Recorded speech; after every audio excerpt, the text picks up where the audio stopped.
To enable or disable Talkback on Redmi Note 15 Pro 5G, first of all, I don't have a Talkback active currently, as it's very hard to record a video with it. It keeps speaking over me, so just for the purpose of this video, I don't have it on, but I will show you how to disable it. So first of all, you need to open settings on your phone, and sometimes with Talkback you will need to press on the buttons multiple times.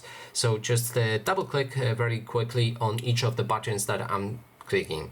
Now scroll all the way down to the bottom, select additional settings, go into accessibility, then vision, and right here look for a Talkback. Now you need to click on it. Then there's the option for use Talkback, and you need to click on this switch 2 times, and then there will be a window, confirm it, and your Talkback will be off. And that is basically everything. Thanks so much for watching, and if you like this video, please consider subscribing.